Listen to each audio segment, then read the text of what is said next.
Just in case you thought I was joking, or if you thought that I was just rambling insanely, or even if you're one of the countless billions of people who didn't see my Cinderella Christmas movie review because you're not part of my 20 subscribers. Yay, 20 subs. I completed a milestone, yay. But just in case, when I said I was having second thoughts about doing holiday movie reviews on this channel, I actually wasn't joking. Aside from a wish for wings that work, I found that a lot of the things I had picked out really weren't giving me a lot to work with in terms of reviews.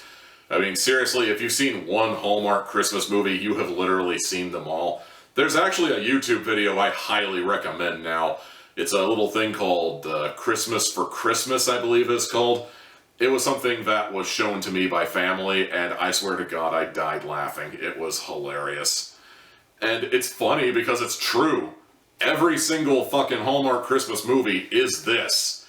It's just this saccharine, sweet, heartwarming, so sugary it's bound to give me diabetes if I see the whole thing from start to finish sort of movie, you know, it's just... I understand that rom-coms have to have happy endings, and I understand that, you know, the holidays are all about cheer and good tidings to man and all that crap, but at the same time, it's like, I was not built for Christmas, I'm realizing. I'm really more of a Halloween guy in the grand scheme of things, but it's just, in terms of reviewing movies, they're not really giving me anything to work with. I mean, how many times can I say it's a sugary, sweet, diabetes-inducing snooze fest before it finally registers? I instantly regret making a holiday review show on this channel because that's pretty much the problem. You know, a lot of these don't give me anything to work with. Occasionally you're gonna get an outlier like Fat Man or Elf, but for the most part, what could I possibly say about one movie that doesn't already apply to like 90 others? I mean, at absolute most, I could probably use Holiday Jeer as a soapbox to talk about whether or not Die Hard qualifies as a Christmas movie, and man, several years later I can't believe we're still having that debate, but I digress. I mean, I could use it to talk about favorite Christmas movies, but that would basically be one video a year talking about Elf over and over again. I just didn't know what to do, you know. I'm thinking really hard about not doing this again next year. I might be wrong, but the way things are going, maybe I might not do this again next year. And I even thought about canceling it early until we got to today's review, Fred Claus. So fine drunk that it ain't Christmas. You know where to stick those jingle bells. If I ain't hammered and hunter. Go fuck yourself! So yeah, did you know Santa Claus has a brother? Came as a surprise to me. I mean, next thing you know, you're gonna find out he has a son. I mean, that's not entirely impossible. I don't know what gets on there in the North Pole the other 11 months of the year. Fred Claus is the classic story of an older brother who resents the younger brother because the parents like the younger brother better. A sibling dynamic I personally can't speak for one way or the other because I was an only child and the only real competition I had as a kid was probably the dog, and it was no competition. Kid always wins over dog. Dog is cute, but you know, kid always wins. Well, young Nicholas ended up proving to the world that he was a cool dude and generous in all the ways, and to the point where he eventually became a saint. Fred Claus grew up bitter, resentful, and ended up moving to Chicago, where he works as a repo man and is a dick to just about everybody. He also ends up owing a significant amount of money, which the only way he can pay off is by working for Santa Claus in his workshop. He has to do all the grunt work. He has to sort out the naughty and nice list. He has to make sure the elves are doing their jobs, etc., etc.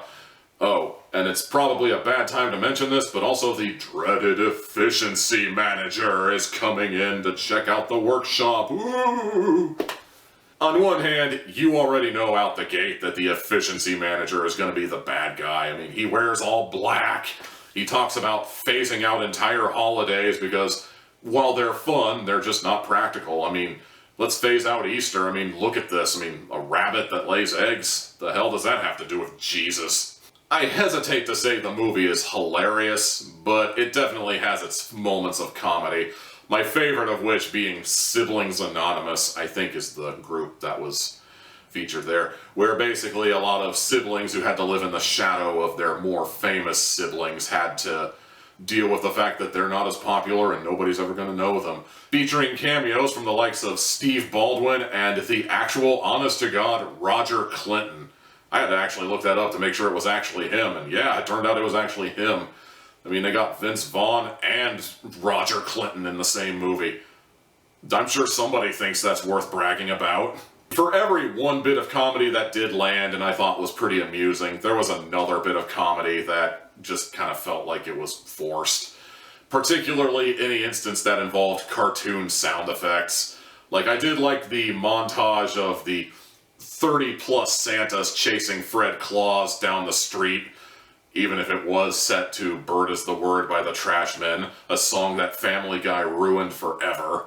But other instances, like anything involving the Rube Goldberg effect, where like Fred Claus trips on something and it causes something to catapult into the sky, which then hits an electrical outlet, which then sets off sparks, one thing leads to the other, and next thing you know, the entire house is burnt to the ground.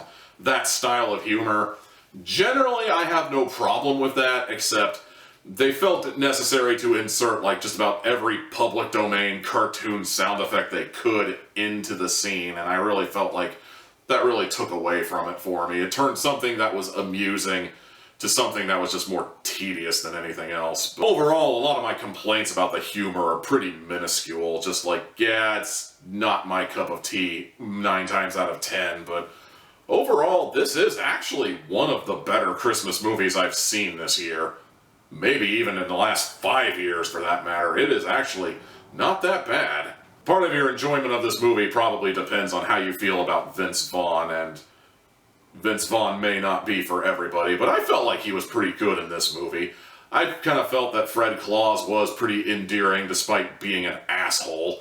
There's not really a whole lot I can say about this movie that you couldn't say about a lot of other Christmas movies, but for some reason this one just kind of stood out to me as fine, maybe even good, you know? I mean, if I have to put on any Christmas movies, I am officially going to add this one to the list. This one's definitely one that's worth talking about.